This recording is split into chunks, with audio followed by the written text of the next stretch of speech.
We're not out there fighting anything other than crime. We see stuff that nobody should have to Put see. your hands back! Hands it back!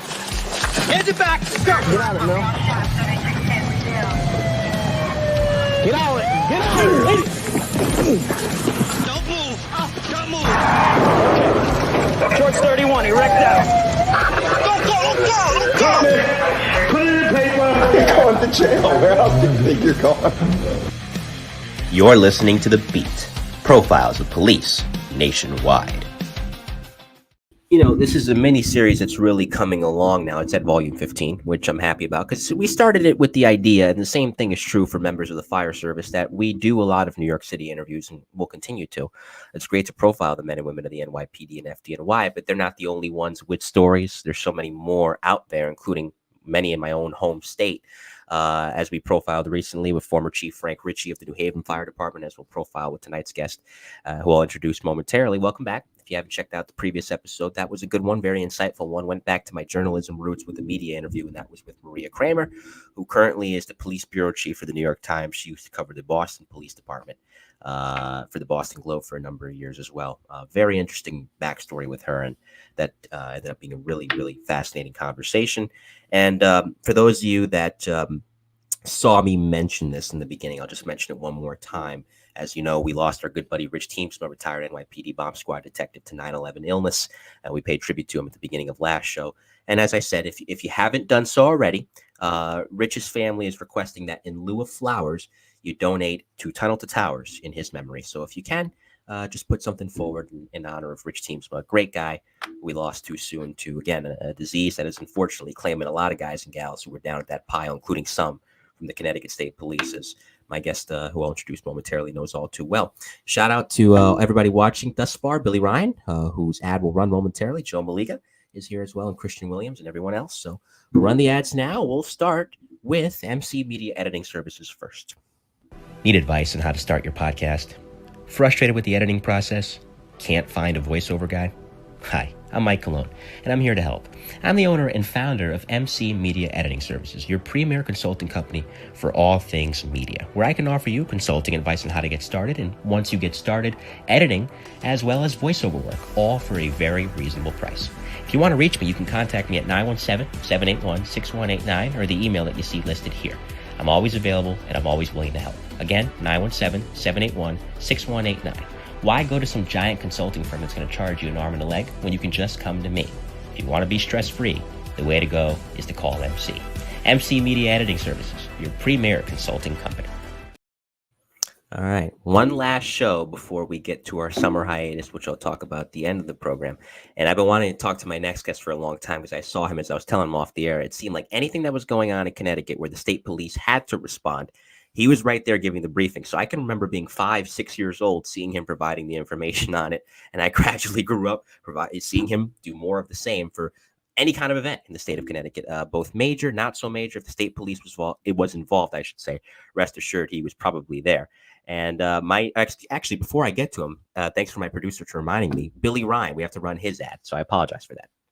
The Mike the New Haven podcast is proudly sponsored and supported by the Ryan Investigative Group. If you need an elite PI, look no further than the elite Ryan Investigative Group, which is run by retired NYPD detective Bill Ryan, a 20-year veteran of the department who served the majority of his career in the Detective Bureau, most notably in the Arson and Explosion Squad. So if you need a PI to handle anything from fraud, legal services, and anything else that you might require, contact Bill at 347-417-1610. Again, 347-417-1610. Reach him at his website or the email that you see here. Again, if you need a PI, look no further than Bill Ryan and the Ryan Investigative Group, a proud supporter and sponsor of the Mike to New Haven podcast. Sorry, Billy, I got excited, as you could tell. So as I was saying, my next guest for 43 years saw law enforcement in Connecticut from a state level as a member of, well, the Connecticut State Police. He served in the agency from 1974 until 2017 in various capacities, of which he'll tell me about in this interview. And most memorably, as I was saying, growing up watching Channel 8, WTNH to be specific, for those of you in Connecticut, you know what I'm talking about. He was in the agency's public information office for 17 years.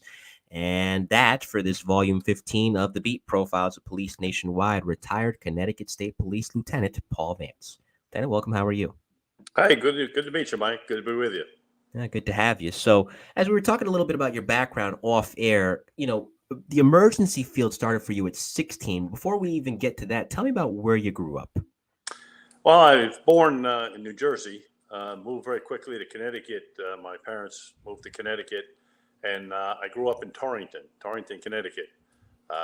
Went to grammar school there, but then I left and I went to prep school in New York State, right near West Point, and I graduated from prep school, and that's kind of where my interest in public service began. Was when I was a senior in prep school, getting ready to go to college, and I had a opportunity to do what they call the senior project, where you went and you studied something for a short period of time, wrote a thesis paper, and presented it. And mine was on emergency care in the field. And I went to ride along and learn and observe ambulance service in the city of Waterbury, actually, Waterbury, Connecticut.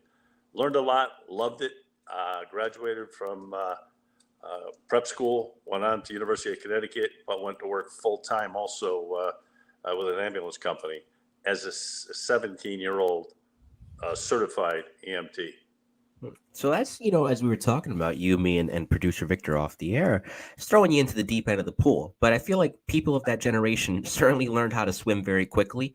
And those were the people that, even though they were in their 30s and early 40s, so they're still relatively young, if you will, they had a crap ton of experience leading up to that point because they started so young, for lack of a better way to word it. So in those early days, I mean, you're thrown into some very stressful situations. It could be a shooting, a stabbing, any kind of a medical emergency, cardiac arrest. Tell me about learning how to manage your stress in those situations and who helped teach you how to manage your stress in those situations. Well, there's a lot of the supervisors and leaders in the emergency care business. My mom was an emergency room nurse, I should say, in her earlier years. And so certainly we were born into it. But that being said, when I did my thesis, if you will, I learned how much I enjoyed helping people, how much I enjoyed making a difference, the friendships I made with fire service, with other ambulance companies, even competitors. And I was working for a private ambulance company, and the local police, the state police, and I saw some horrific things. I saw death, dying, and what have you. But there were times when you were able to make a difference. Deliver a baby. I delivered a baby when I was just about 18 years old. Successfully delivered a baby. I wanted it named after me, but that didn't happen. But I just think that that's what turned me on to becoming a first responder. I remember the Connecticut State Troopers being impressive, authoritative, gentle, and did an extremely good job. And it didn't take much for me to want to try and earn one of those big hats. Most police departments and most fire departments operate with that paramilitary structure. And when you get to the state level, that paramilitary structure intensifies. And it's not just the state of Connecticut, and I can certainly attest to how the state police carries themselves over here. There is a lot of respect for them.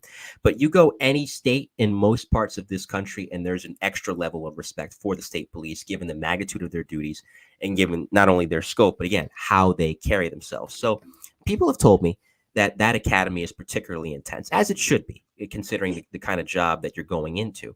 Tell me about how the academy was back then and just, again, building that mental fortitude from an early start. I thought I was in shape when I got accepted and I was to report on a certain day. And I thought I was in shape. I had gone to the YMCA every day, running, what have you. I can remember my very, very first day when we were done packing our clothes, putting on our gym outfit, going down to the gym for our initial workout. It didn't take too long before probably just about everybody in my class, and there were 39 people in my class, ended up meeting the barrel. And you can think what that means. And there was no sympathy when you upchucked lunch, but it was the instructor standing there and say, get back to what you were doing. In other words, there was no stopping. There's no sympathy. You're going to do the job. You're going to do it continuously until you're told to do something else. So that's the military part of it. That was the intensity of the training. When you had a break during a class, you didn't lean against the wall. You didn't put your hands in your pocket. You braced the wall when a superior officer came by. So it was very semi-military, but it was very important.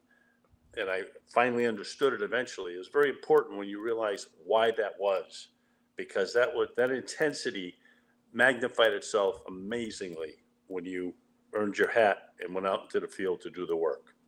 I can imagine. And a little side note, when you went into the academy, it's July of 1974. So it's hot. And that's, you're not always doing outside training. Some of it is inside, but there's some outside training involved too. So talk about fortitude. Not only are you doing demanding physical drills, you're doing it in the sweltering summer heat.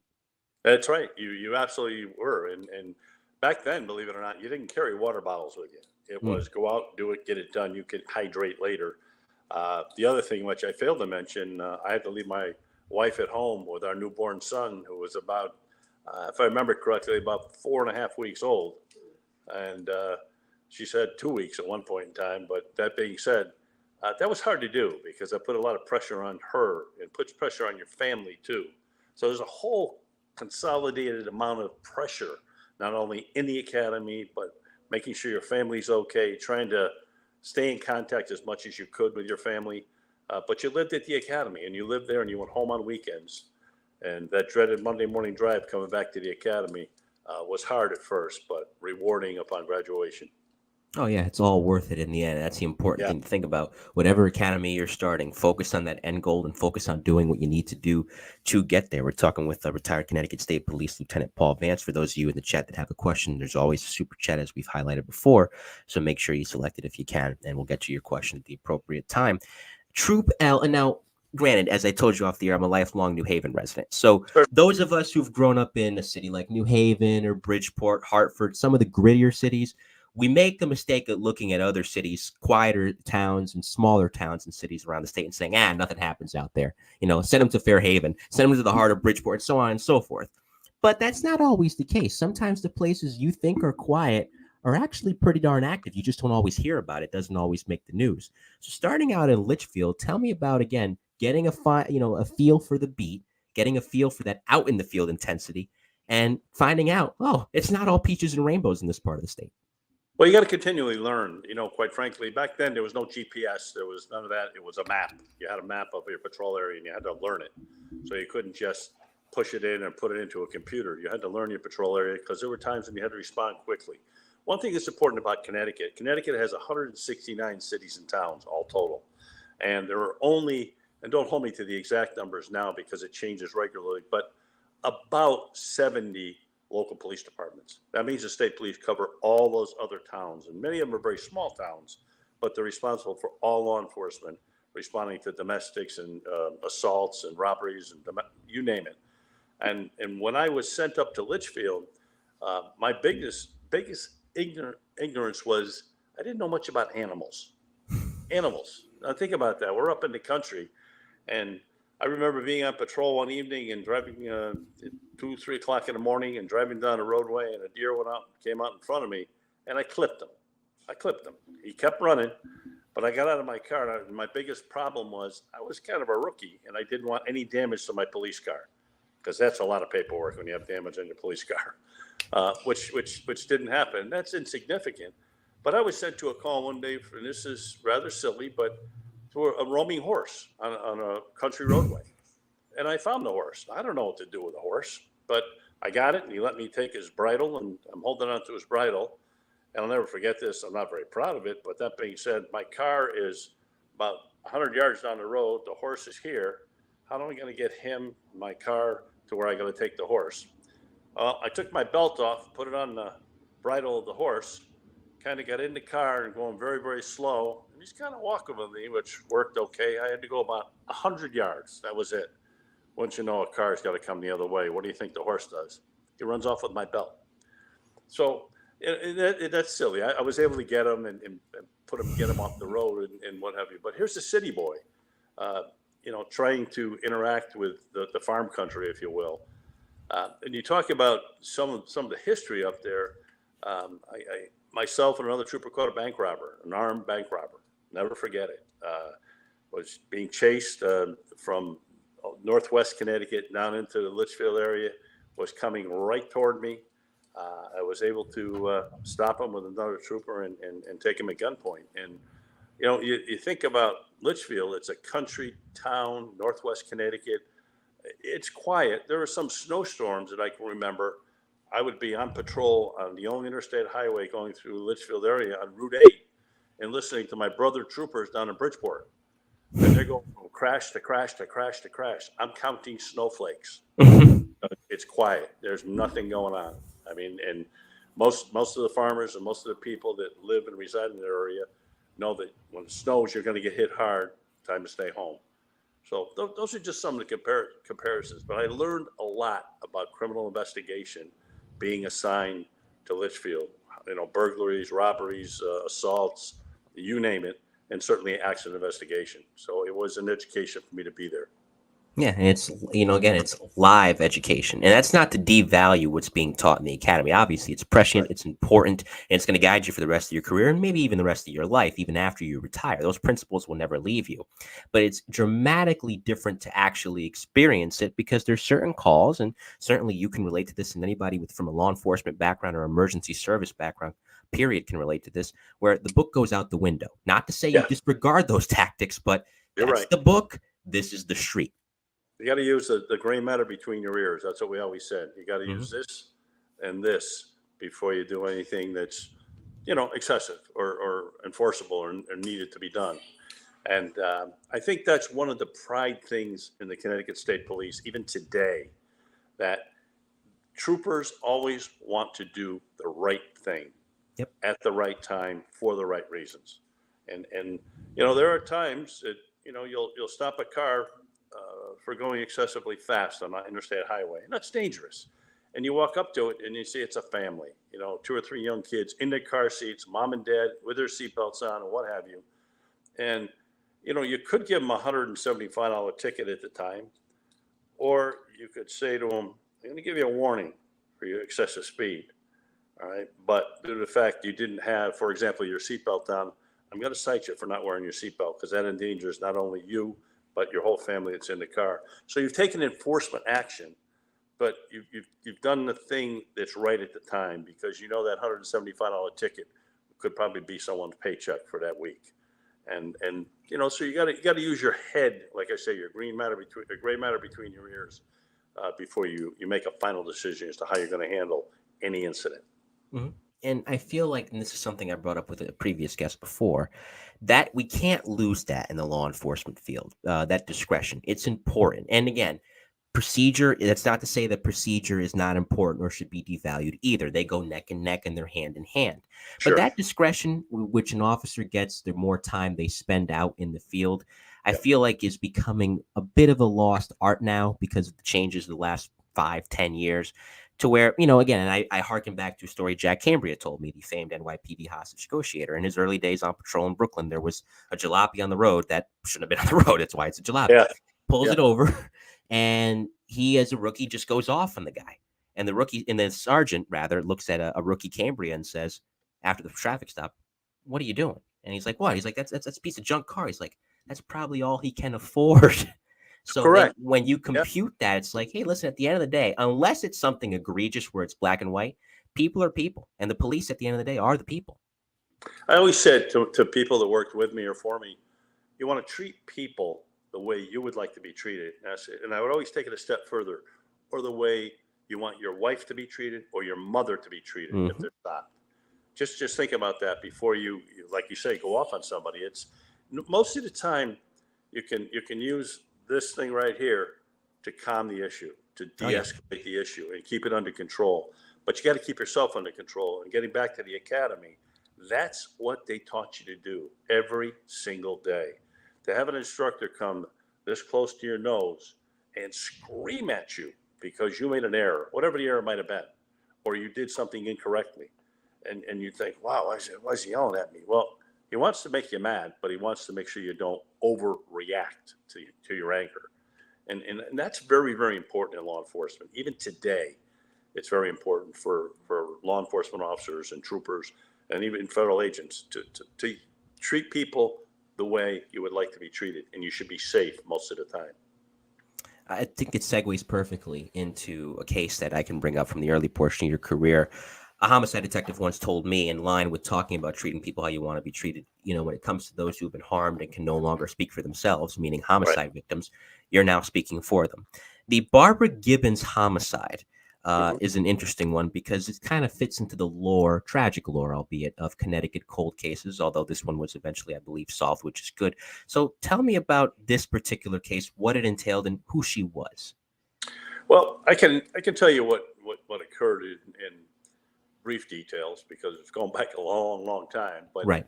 honestly, I was a young trooper, very young trooper, and going back to when I joined the state police, I had a lot of medical background, a lot of medical credentials, EMS instructor, EMT, paramedic, new paramedic, if you will. So I had a foundation, and I could interact with medical examiners, with physicians, and I knew some of the terminology. So I was assigned from Litchfield to the reinvestigation of that original homicide.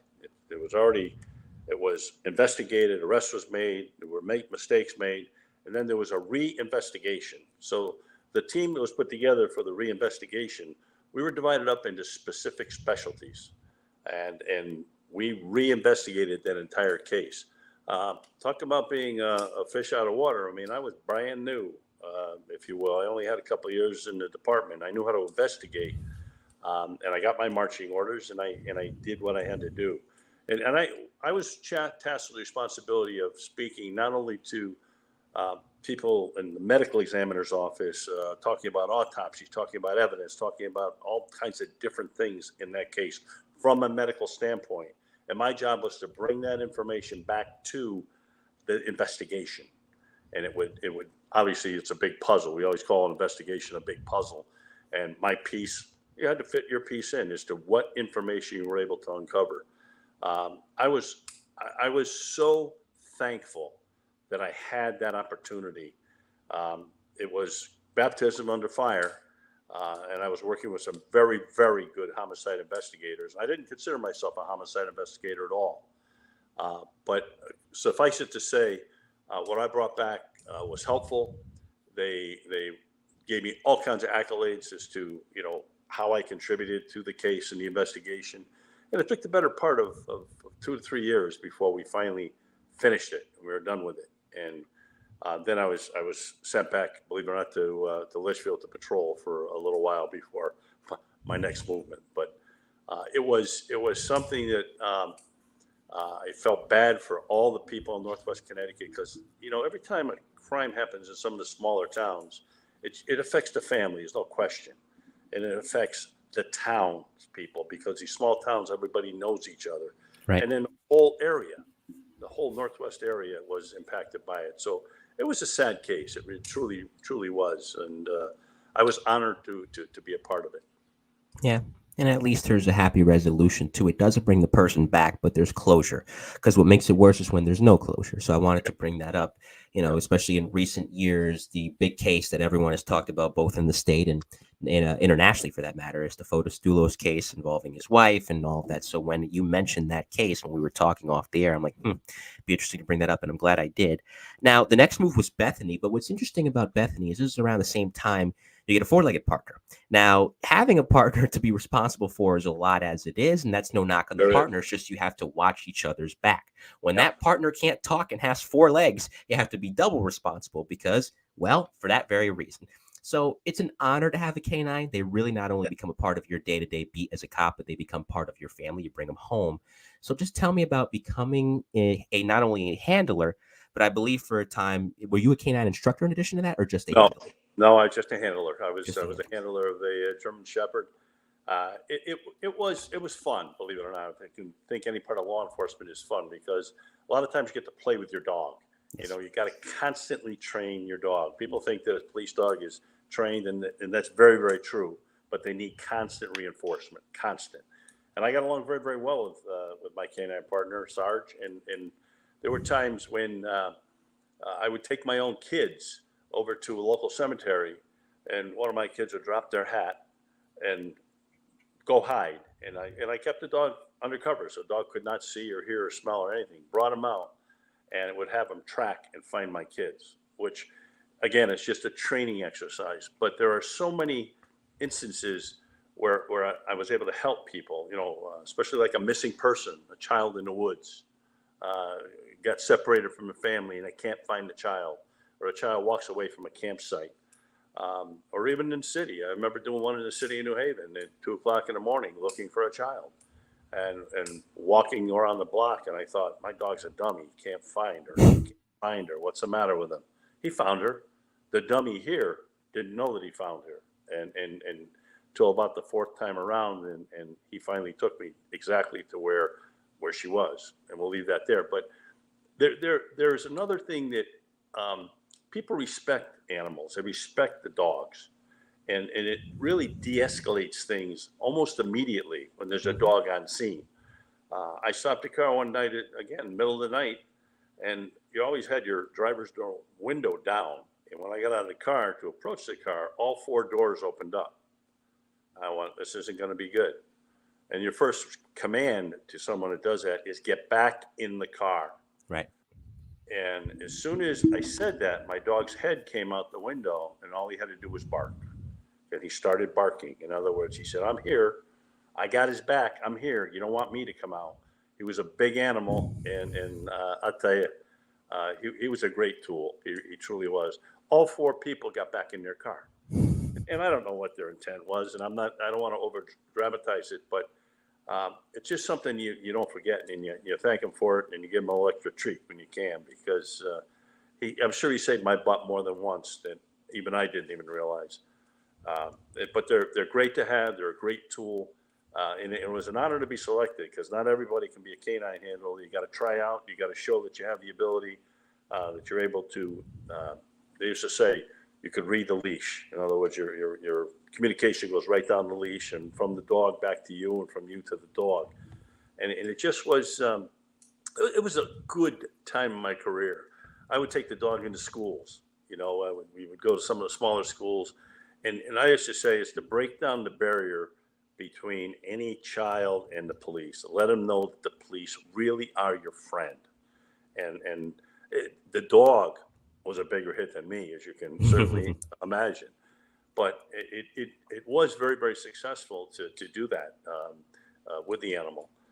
And I did that. The only thing that stops you from being a canine is mine eventually passed away, and that was the end of it. And I didn't want to do it again. That was He was my buddy, he was my partner, and I guess I'll say one and done. And life goes on. Let's continue, in a different part of my career, if you will. Right. No, that's a tough part about pets. I could totally understand. It is a gut punch. It's an absolute gut punch. And the beauty of police dogs in particular is the function is multi-pronged. A general patrol function, they're successful there with the training. Oh, yeah. You need them for a explosives detection function, same thing. A narcotics function, same thing. You could use them for just about anything. And that's the only animal you can say that about in the rescue field. No offense to cats or any other animals out there, but they ain't doing what dogs are doing. This is the latest one, and I'll show you. You see this thing here? Move the phone a little bit to the there you go. Okay. Now canines can smell these. Oh my goodness. It's unbelievable. And I never believed it would be possible. But while I was still working, we in Connecticut trained a couple canines that could sniff out phones, which was utterly amazing. That's amazing. Yeah. No, it's again multi-pronged. Could be could even be for terrorism related matters. You never know nowadays. So to have them be able to have that function, my goodness. Fire scenes, bomb scenes, I mean, all that stuff. It's just such a great tool. And I say it's another tool in our toolbox in law enforcement. It truly is. Mm-hmm. One last story on related to canines before we move on to the next phase of your career. I recall an episode of Cops. They were filming in Sacramento. It's on YouTube in the early 90s. And there's a suspect. They had just had a pursuit. He's hiding in the bushes. It's at night. So he's pretty well tucked away. And they say twice, come on out. If you don't come out, the dog's going to come in. It's pure silence. Third time they send the dog in. 10 seconds go by. Ah! Oh, yeah. Oh, absolutely. And they get him. And I hate to say it, but to send a dog into a building, I did that many, many times. Let's be honest. The dog is a tool, even though you love him to death. But it keeps everyone else out of harm's way. In fact, in case there's a problem inside. Mm-hmm. But there's no doubt the screams are, get him off me, I'll give up. That's what you want. That's all you want to hear. Every time. So, you were in Prospect for a time as a resident state trooper. Now, for those not familiar with that, is the title as obvious as it seems, or is there more to it? Now, there's a little bit more to it. You're like the chief of police in a small town. At the time was about 8 or 9,000 people. And state police were responsible for patrolling that town. But as a resident trooper, that was your only assignment, was that town, but everything in that town. Not to say that you worked 24 hours a day. That was not the case. You'd work a normal shift. And when you were off, the barracks had a trooper that would cover it as part of his or her patrol. And I also had almost 15 town officers that worked for me. So it was a team effort.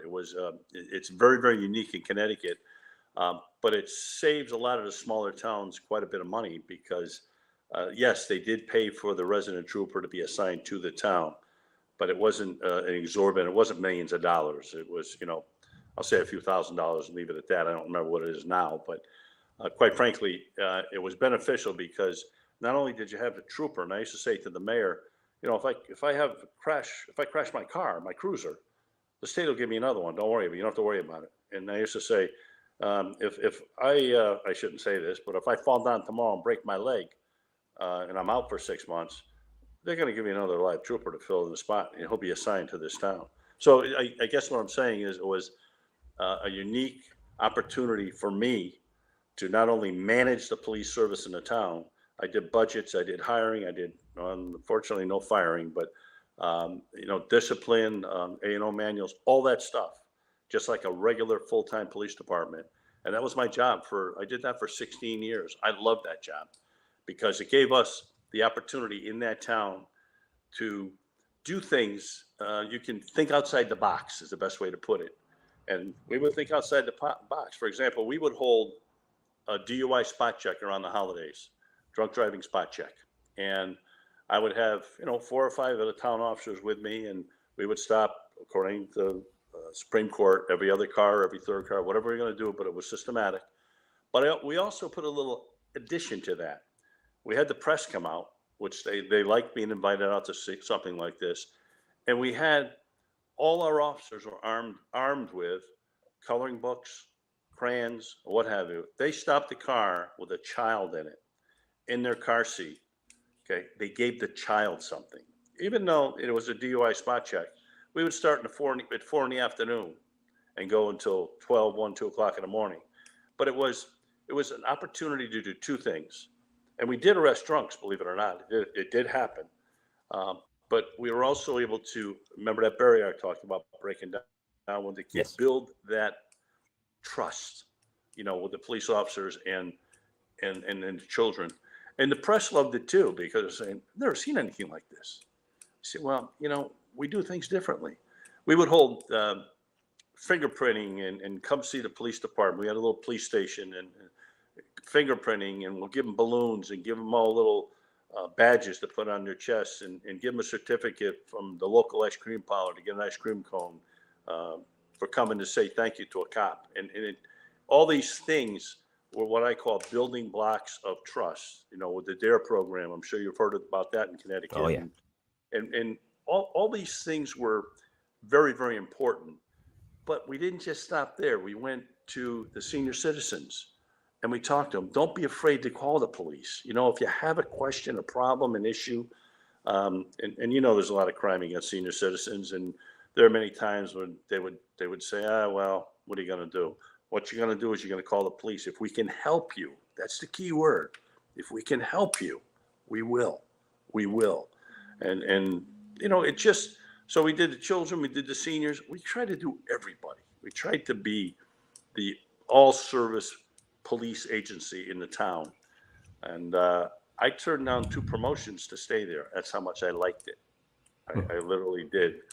And that was in the span of about 16 years, about 14 and a half years, 15 years probably. Was my first opportunity. I always took promotional exams just to take them, if nothing else.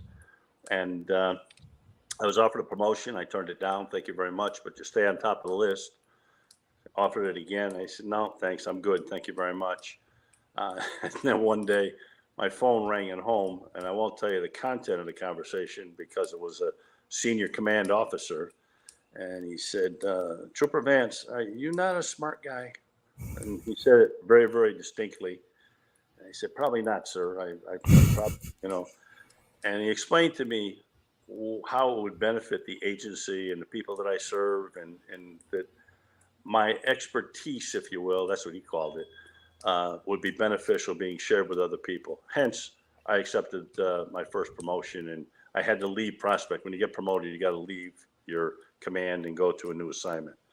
So, but Prospect was to me, it was a great opportunity for me to expand as a Connecticut State Trooper and better myself. And it probably prepared you for that role as a sergeant because you're already pretty much doing it, granted at a much different level. But I imagine even though there's still a learning curve because now it's official, that learning curve wasn't as intensive because of not only had you been doing this, but it wasn't like you did it for 6 months. You did it for almost 2 decades. Yeah. Yeah. And you know what? You're right. You're absolutely correct, because I was able to, when I had a platoon, I'm a shift supervisor, shift commander, I would say to my guys, don't get hurt out there. Be careful, use your head. You need help, you call for it. Okay. Treat people how you want to be treated. All right. Go home to your family. I would say those things. And then we would brainstorm as to how we could more effectively police, all the towns in Litchfield, in the Troop L's area in Litchfield County. So I did educate myself in Prospect from the people I worked with and everything that we did, but I wanted to spill that over to the guys that work and gals that work for me, that worked with me on a daily basis. And I think we did. I think we, provided good police service in the town of Litchfield, even to the point of getting involved with the press and the media up in the Litchfield County area. I remember inviting them all in, have a cup of coffee with a cop. Tell us what we're doing good, and tell us where we can improve to help make your job easier. And it was successful. It truly was. It put a name with a face, which was important, I think, in that business. I don't have to tell you, I know journalism, but I learned myself that it was very effective to know who you're talking to and put a name with a face. Mm-hmm. Because it does not matter the uniform. When people look at a uniform, that unfortunately is sometimes the only thing they see. And there's generalizations that come with that. Some of them good, some of them not so good. But if they could talk to the person, this is something that's been emphasized by guests and that I myself have emphasized in the show. It paints, not paints, that's not the right word. It puts out there that we have more in common than we do not in common. Oh, this person's the same as I do. Maybe we like the same sports team. We could talk a little bit about that. Maybe we have the same passions. Maybe we have the same interests. This is a person that has their likes and dislikes, has things that drive them nuts, have things that make them happy. We're all human at the end of the day.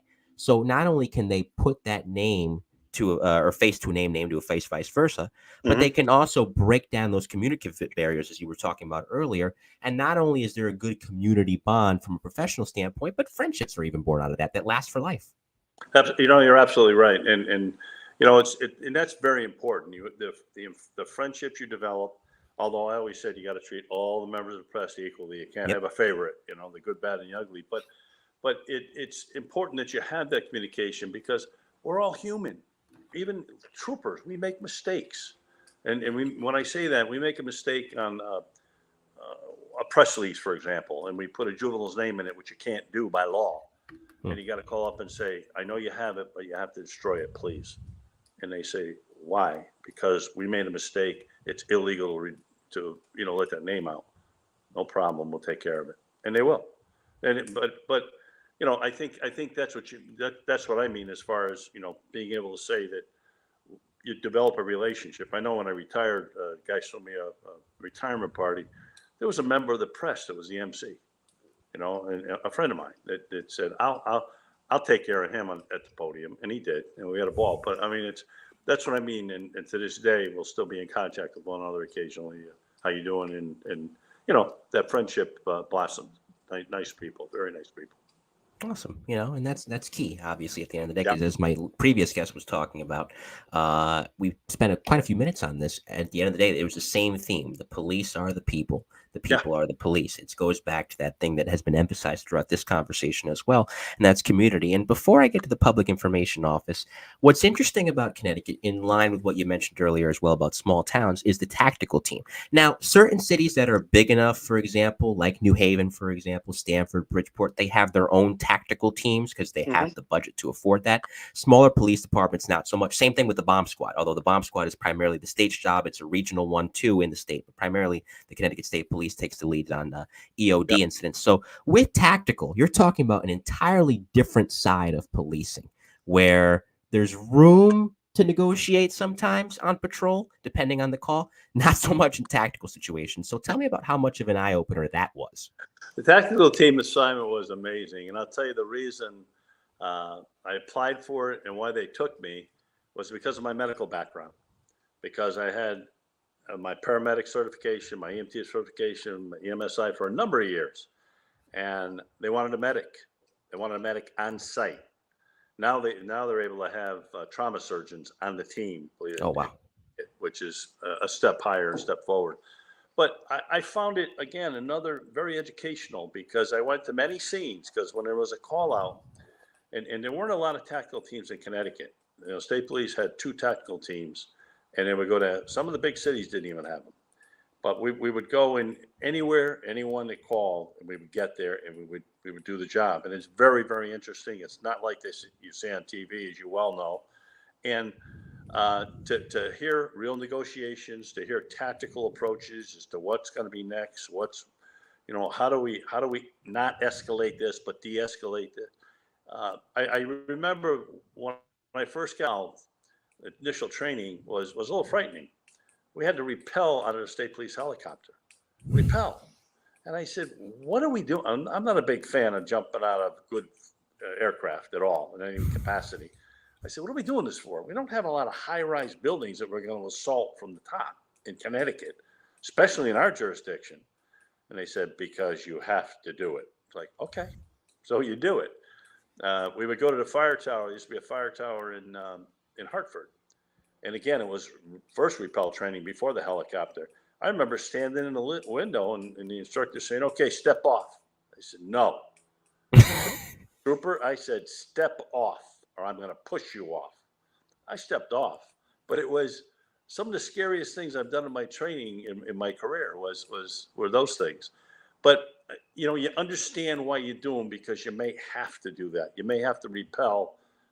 You know, only 25 or 30 feet when the aircraft can't land. You got to land somewhere and attack.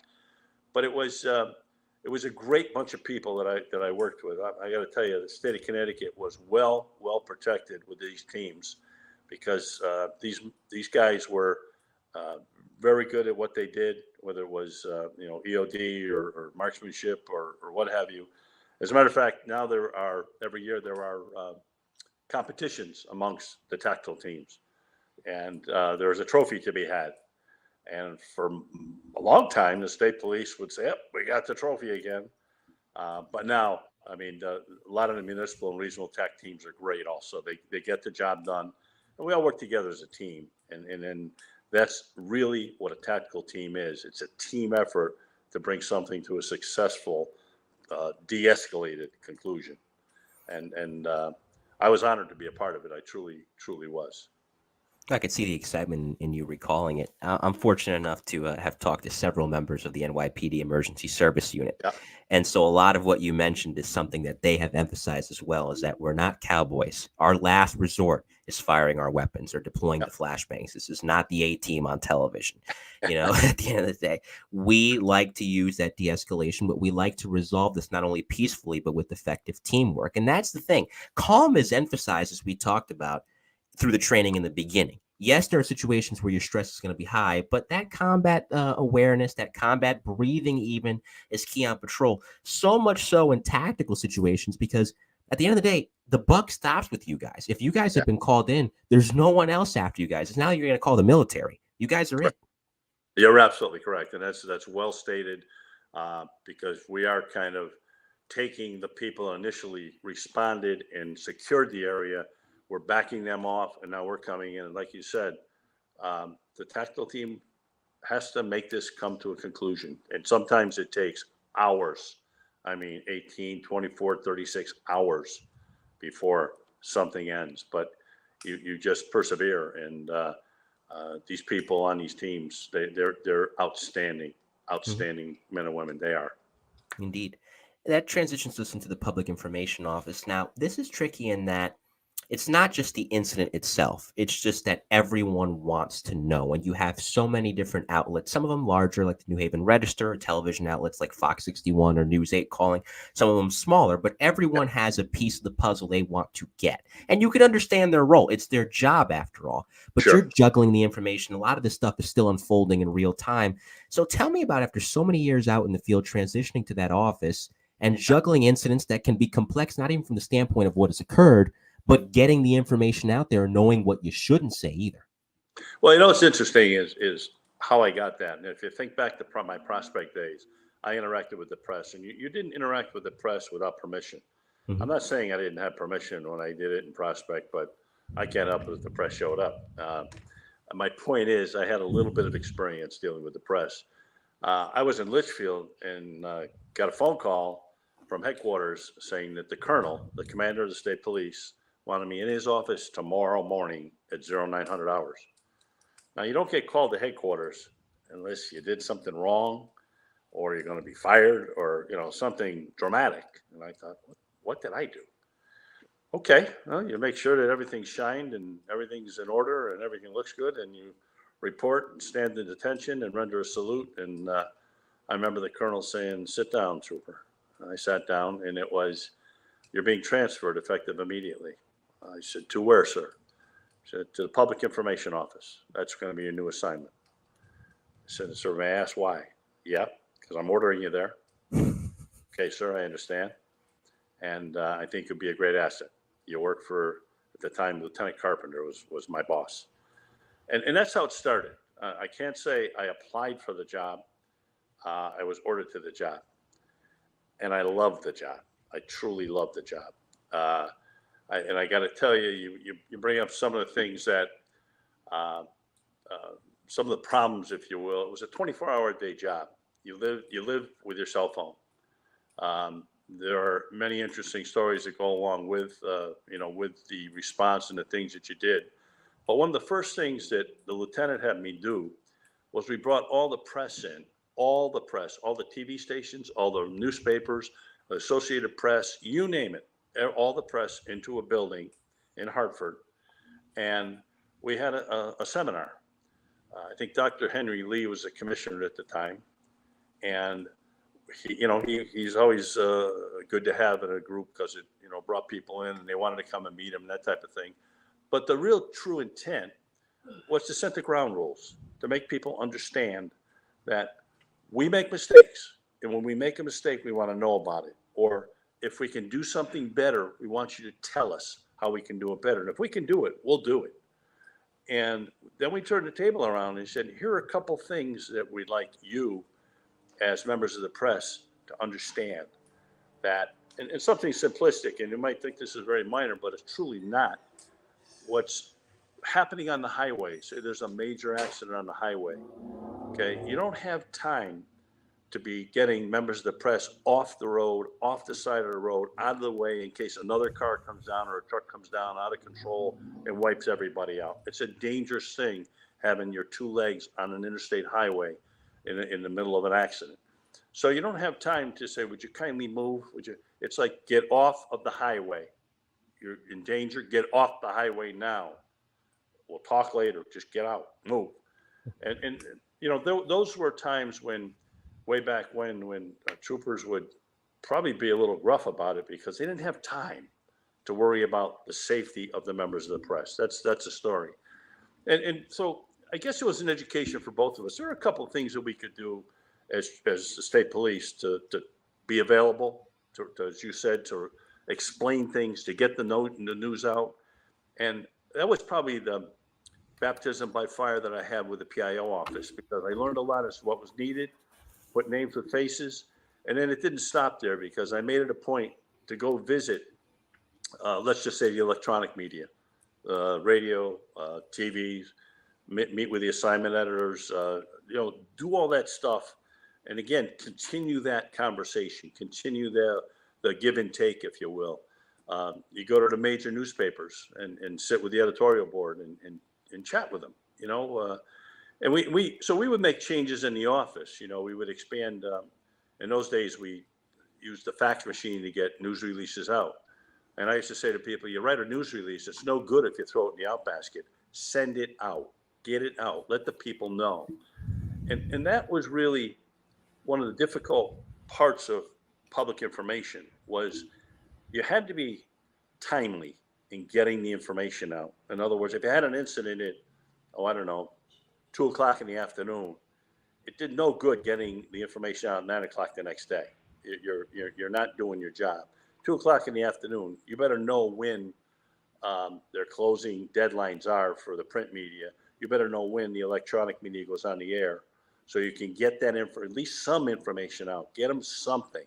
You might not give them the whole thing, but get them something so they can do a story that informs the residents of Connecticut and surrounding states, if necessary.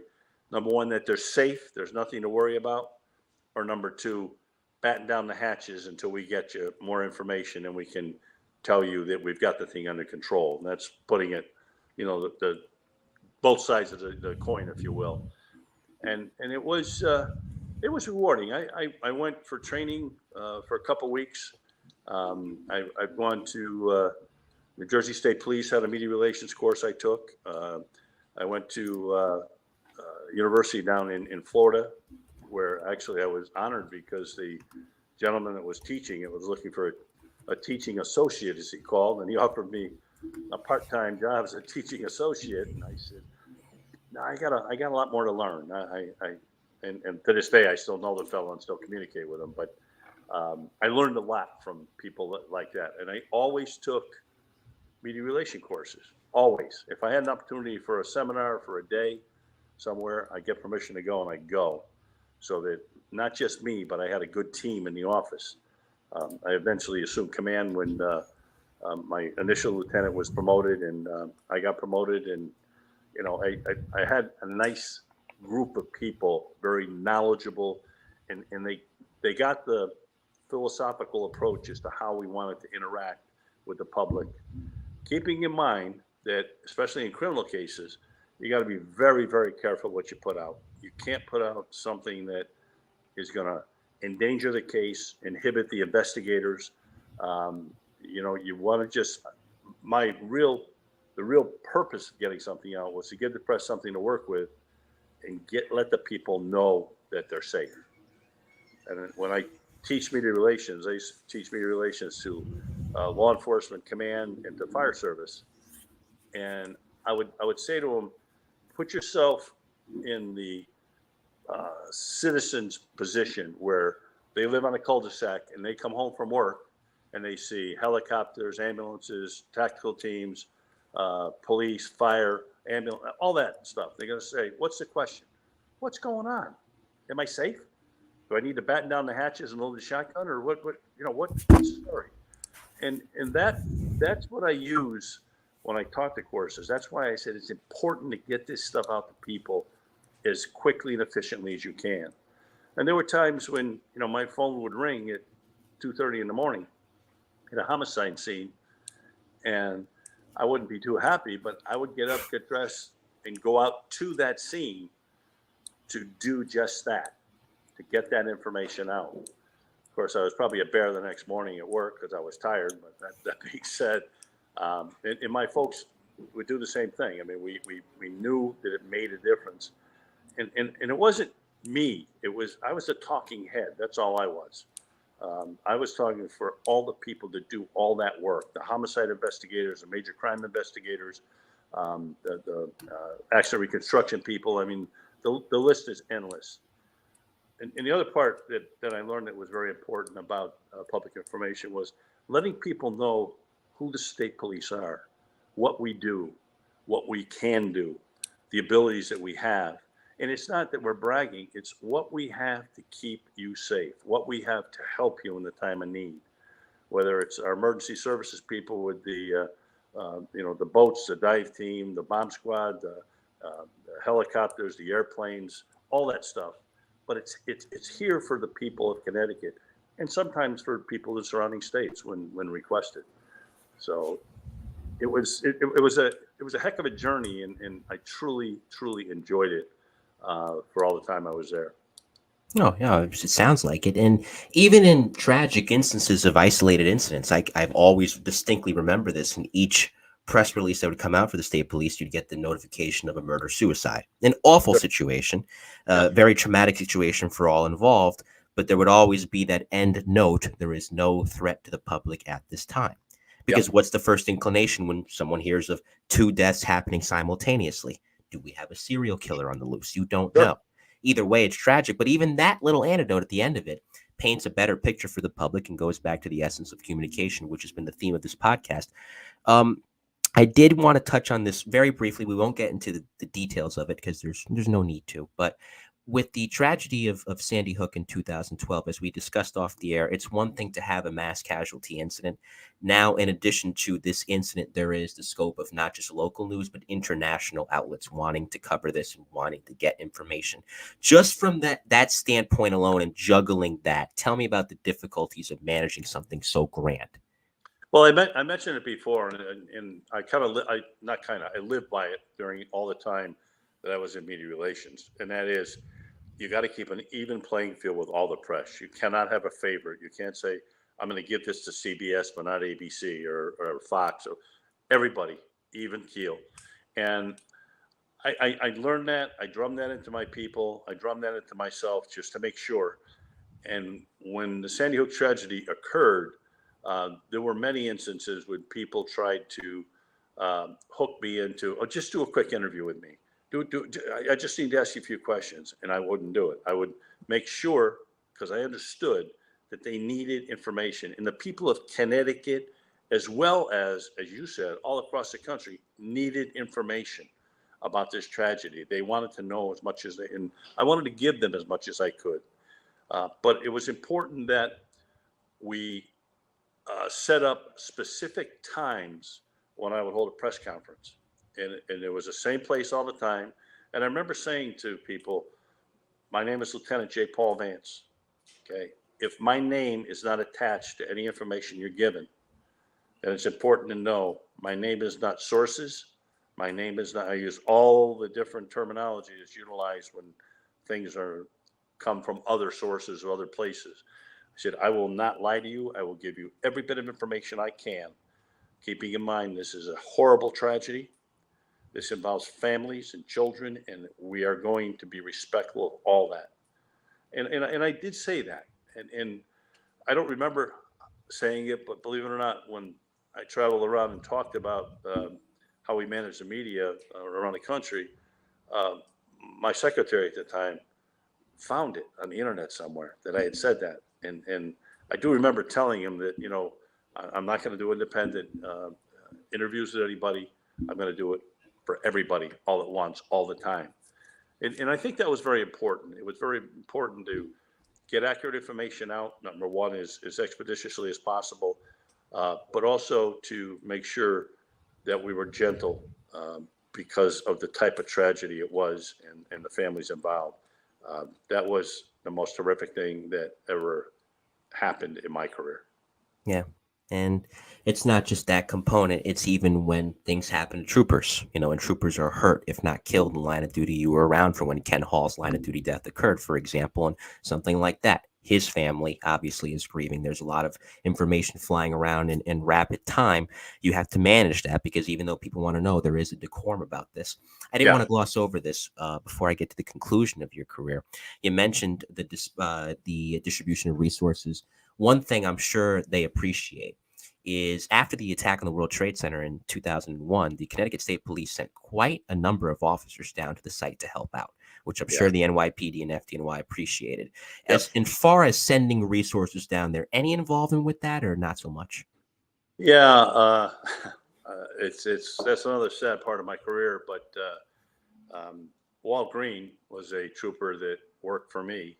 Yes, and he was assigned to go down there, and he passed away. God, I'm starting, the days are running together on me. I'm going to say 3 years ago from cancer from the World Trade Center. And it was absolutely horrific. And we had people down there all the time because obviously you know that there were a number of Connecticut residents that were perished in that tragedy. And we tried to accommodate the families the best we could, helping them in any way possible, getting information, even so much as transporting them to New York if it was necessary, just to try and make it as easy as possible as, the days went on. Walt Green, I just want to say just for a moment, I remember when he was working for me when he got sick, and he was going through therapy and what have you, and he couldn't wait to come back to work. And he was my motorcycle instructor because I was at that point in time, commander of motorcycles. And it was terrific. A quick Walt Green story. He came in to me one day. He said, "The boss, I need, we need heated gloves." I said, "What? We need heated gloves?" He said, "In the wintertime, it's cold." He said, we get heated gloves." I said, "What are you riding motorcycles in the wintertime for, Walt?" He says, "Because we do." I go, okay, I get it. So I said, get me the specs on it and let me know what they are. And he got them for me, and they're a little pricey, but I got them for him. And you think I gave him my checkbook and said, just use it. The guy he was a super, super trooper. He just was a super guy. He'd do anything for you. Always had a smile on, and it broke my heart when we lost him. And I'll never forget that. Till the day I die. He just was, I can't say enough about him. He's just a wonderful people, his family, wonderful people. And it was a sad day in the Connecticut State Police when we lost Walt Green. No question about it. Absolutely. And I heard about him, but I'm glad you could paint a better picture for him. And thanks to you and all the members of the Connecticut State Police that went down at ground zero after such a horrific event. 2017 comes around, that period, and it had been basically almost half a life of being involved in emergency care. So, even though you were clearly enjoying it, even with some of the low points, there are plenty of high points too. You always have that moment, or it's a series of moments, as we've talked about before on the show, where it's like, okay, you know what? I think it's time to wind down, even without the horrific tragedy that occurred in Newtown. Yeah. When did you start to think, okay, maybe it's time to call it a day and move on to the next chapter of my life? Well, there were a number of times when, troopers would come in, or friends of mine would come in, or classmates that were in my class came in to shake my hand and say, "I'm retiring. I'll see you later." They said, "Paul, when are you leaving?" I said, "I don't know. I'm still liking work." "And you're working for nothing," they'd say. I said, "Well, all right, I'm working for nothing." And I understood what they were saying. I truly did. But I enjoyed going to work. I felt I was making a contribution. But a lot of people don't realize that in the state police, at least twice a year, you go back to the academy for training. And you spend 8 hours, or sometimes 16 hours, a couple of days. But you spend a long time. And you do a lot of things. Yeah, you do some classroom stuff, but you do some hand-to-hand combat. You do some new equipment that you get. And I remember saying to my wife that the day I can't keep up with the younger troopers is the day that I'm going to pack it in. I'm going to call it a day. And I was getting close to that. I mean, I still could wrestle with them if I had to. I still could, do certain things without splitting my pants or anything. And it was, it was enjoyable. When we'd have to run around and put on gas masks and then run around some more and things like that. Or I could still fire my weapon effectively, and all those different training mods that we had. I felt that I did not want to be the person that couldn't lead my people into battle, if you will, or be with my people and stay up with them. I didn't want to be the lagging behind guy and say, "Come back and let me know what you found." So that's kind of when I decided, and talking with my wife, we decided that this is a date I'm going to shoot for. It's time to spend some time with my family and my grandkids, and call it a day. One of the hardest days of my life. I'll never, ever disagree with the fact one of the hardest things I ever had to do was walk away from the Connecticut State Police. And a lot of guys tell me that, and it's Yeah. because it's not easy. It becomes it's a family. It's really Oh, yeah. your second family, and you get to meet so many great people that stick with you, as we've talked about throughout, for life. But to Yeah. get to that finish line when in a dangerous job, it's certainly not a guarantee to, is definitely a blessing. So it's been 7 years now since you left. You've had plenty of time to reflect back on everything from that chapter of your life. When you look back, besides the obvious answer, which is the great people that you meet, what else are you most grateful for? Oh boy.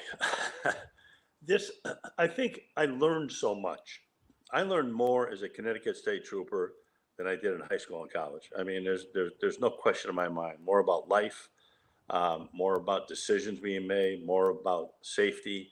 The list goes on and on and on. I think it was one of the most rewarding parts, besides marrying my wife. That was the most rewarding thing I had. I got to put that in there, but Of course. and I mean that too. But Yes. I think that I learned so much. I had the opportunity to work with so many different people, and encounter things that many people don't even think about in law enforcement. You know, trying to save a life, trying to prevent someone from taking their life. All these things you don't see on TV. A lot of those things you maybe hear about them or read about them in a book, but that's reality. And I think that in my heart, I think I learned more as a trooper than anywhere else in my entire life, and I mean that sincerely. And I'm very, very grateful for having that opportunity to serve the people of Connecticut.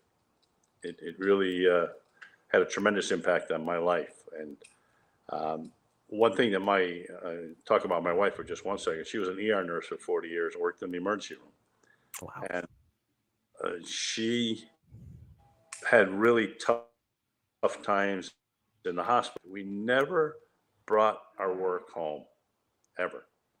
And if I had a tough day in the field, I would unload my gun before I walked in the house because of my children, and I would not bring my work home.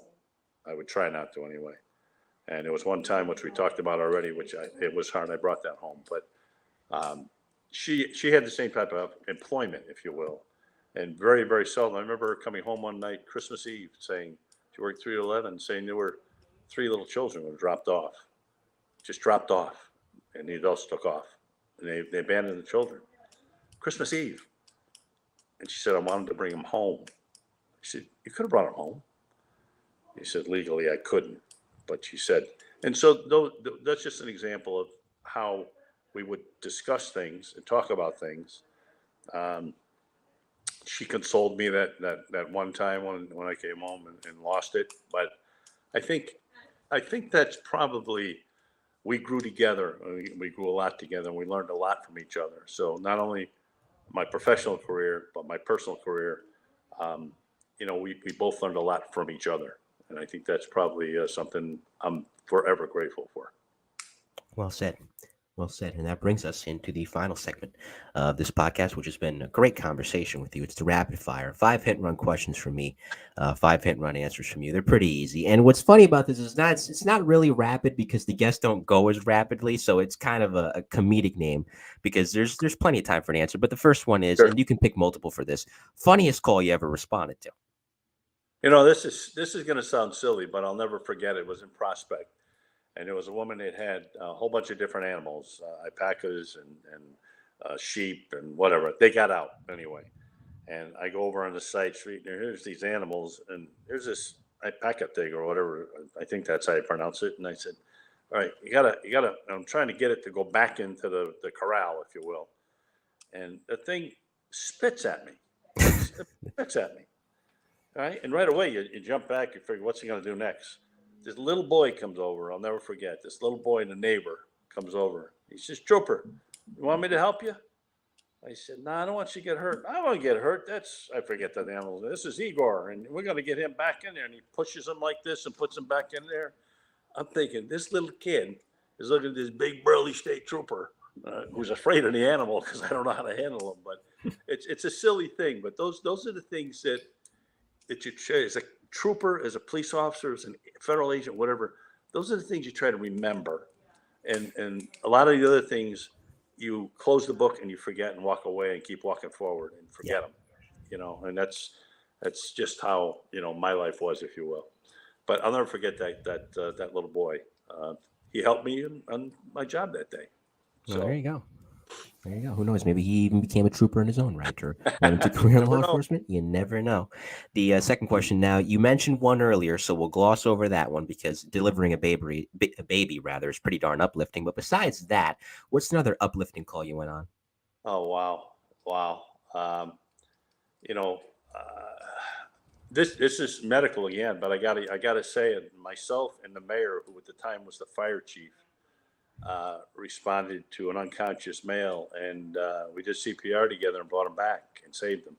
Wow. And to have somebody come in, shake your hand, and say thank you for something like that is unforgettable. It's unforgettable, and I used to complain when I go to the academy because every year you had to practice your CPR skills. You had no choice. You had to, and you had to take the test and everything else, and say it doesn't change. It's pretty much the same. Just do it, Paul. Okay, all right, I'll do it. But it works. It works. And those are the good parts of the job. It really is. It's things you help people, and that's why we're in this business. We're in this business to help people, and I don't care how bad they are or how good they are. And another thing, and this is unique and unusual, but I was driving the carriage in the supermarket with my wife, and one of the things that a lot of people don't realize is law enforcement officers are always armed. They're obligated to be armed by rule. And I was in the grocery store pushing the carriage, and I had a young man walk up to me and said, "Are you Paul Vance?" I turned around and said, "Yes, I am." "You remember me?" "No, I don't." "You put me in jail." I went, "Oh, okay." He said, "I did my 8 years or 5 years, whatever it was." He said, "You changed my life." And then he told me what he did, and I don't have to get into it, but he told me what he did, and he didn't hurt anybody, but he stole, and he did the time, but it changed his life. And I thought, wow, I'm sure the time I put handcuffs on him wasn't pleasant for him. I'm sure his time in prison wasn't pleasant for him, but he survived and he changed. This is his wife, and this was one or two kids, I forget. So those are things that make law enforcement worthwhile. Let's put it that way. Your job worthwhile. It makes you feel like you're making a difference and you're changing and helping people. You hate to take a husband or a wife out in handcuffs when you got a family dispute or domestic violence thing, but because there's a lot of anger there on everyone's part, even especially if there's kids involved and things such as that. But to have somebody walk up and say, "Thank you, you changed my life," it's like, wow, that really makes a difference. It really makes a difference. Absolutely. Third, either on life itself or about the job, what's the best advice anyone ever gave you? I had a sergeant who we used to laugh at, but he said, "You want to be fair, be honest, all right, and use good judgment always." I thought, gee, that's an awful lot. That really is an awful lot. But you know what? It's not an awful lot. It's almost what every human being should do is be honest, be fair, help others. The advice I would give my people, and I still to this day, when I go to state police headquarters to do little things that I do still, I still say my version of that is treat people the way you want to be treated. If you don't want somebody slapping you across the face, don't slap somebody across the face. And I think that just is a fair message to all the young troopers and young law enforcement officers of any department. Treat people the way you want to be treated, the way you want your wife treated and or your mother treated. Remember that. That's what I would tell them. You, in addition to answering the third question in rapid fire, you also answered the fifth, which I appreciate. So we'll go to the fourth, and that'll be the final one because you covered both there. And that is favorite cop show or favorite cop movie. You could say multiple here too. Oh no, I like Blue Bloods. Blue Bloods. It's a good one.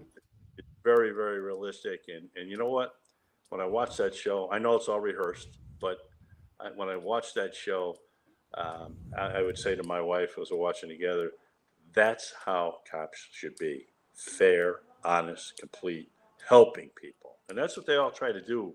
I mean, I know it's very dramatic and what have you, but most of the time, that's pretty much what they try to do. And I like that show. It works very, very well. It does. It does. It's a good show. I kid when I say this, but the only reason I know it's fake is because, and Tom Selleck does a great job. Unless his name is Ray Kelly, a New York City police commissioner would never last that long. That's the only drawback. Ray Kelly's the only one. He's the only one that could say, he could disagree with that motion because he was there for 12 years. But anybody else, Blue Bloods is a very good show. Very good. I think one of the other things that I really didn't mention, and I just want to throw it in there, is when I finished PIO, remember that was 24 hours a day, 7 days a week. I was doing the interview in an entrance ramp in Waterbury, Connecticut, and I always had a uniform shirt and a hat with me. This is the first I'm putting this out there now. A uniform shirt and a state police hat. And I was in shorts and flip-flops, just so you can picture that. And I got a call, can we get a soundbite on something? I can't remember the topic, to be honest with you. It's important. But so I said, all right, let's everybody meet at this entrance ramp. There was a lot there, and we all met. And it was the entrance ramp to the highway. So we're getting ready, and I do what's called the white balance for the cameras, and we're all set, and the hat on. I put my shirt on, so it looks like I'm in uniform. And a car pulls up and stops. And it's, I think it was a Cadillac. And it beeps a horn, beep, beep. So I go, just a minute, I'll be right with you. I figure, let me do this. And beep, beep again. I go, hey guys, just give me 1 second. I had to make sure there was no anything of an emergent nature. So I turn around and I go walking towards the Cadillac, and the window comes down. It was a darkened window. And I recognize the driver. It's a trooper. And in the front passenger seat was the governor of the state of Connecticut. And the governor said to me, Lieutenant, is that a new uniform? And I said to her, yes, ma'am, we're trying to save money, and we're thinking maybe shorts might work. And she was a nice lady, and Governor Rell, nice, super lady. Jody Rell. And so she laughed about it, and she was just giving me a hard time. And she made the trooper stop when she saw me. So within about 10 days later, I was emceeing a ceremony, and she was coming to the ceremony. It was a state police ceremony. And I hadn't told my boss that. And I thought, if she comes in and says something about it, which I think she will, because she has a great sense of humor. So I told him, I say, boss, just so you know, last week, this is what happened. And I said, she wasn't mad. It was, it went okay. He said, okay, that's good. The minute she walked in and she walked on stage, she said, Colonel, come here. Did you know Lieutenant Vance is trying out new uniforms for the state police department? So it's just little silly things, but they're things I'd like to remember. Those are great times, great people. And, we all really worked together to really serve the people of Connecticut. And I was honored to have that privilege to do that for people of the state of Connecticut. And you did it well. And you did it very well. And we thank you for your time. Stick around. We'll talk off air briefly. Shout out to everyone who tuned in, of course, for this matinee. Those of you in the audience, we always appreciate you guys. Before I say an extended goodbye to the audience, Lieutenant, is there any shout outs to anyone or anything you'd like to give? No, I just like to say to anybody that's considering law enforcement, really consider it. It's a good career. You make a difference. You help people. Never mind all the things that you think are changing, and they're getting better. They're getting better, because all we want law enforcement to do is treat people properly, treat people the way you want to be treated. So a career in law enforcement is a great career, and I would strongly encourage men and women to consider it. It's a great career. Absolutely. Seconded. This has been a great show. Thanks to all of you for tuning in. And we just want to let you know, those of you already that followed the show closely already know this, but we'll just make mention in case you don't. We are taking a summer hiatus from the podcast. So this is our last show until September. We're taking all of July and August off. So thanks very much for tuning in to the first half of the year. Can't speak today. Sorry about that. And we look forward to recommencing things in September and finishing out the year strong, just as we started it. So I'll be enjoying soaking up the summer sun and working on some other projects.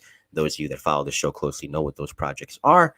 So thank you very much for your support as always, whether you watched on YouTube, LinkedIn, or Twitter. This show would not be what it is without each and every one of you. And for those of you, as always, listening on the audio side, you're in for a treat. It's the great Phil Collins off his 1989 album, But Seriously, Another Day in Paradise. In the meantime, on behalf of retired Connecticut State Police Lieutenant Paul Vance and producer Victor, this has been Volume 15 of The Beat, Profiles of Police Nationwide. I'm Mike Colón, and we will see you in September. Take care, everyone, and have a great summer.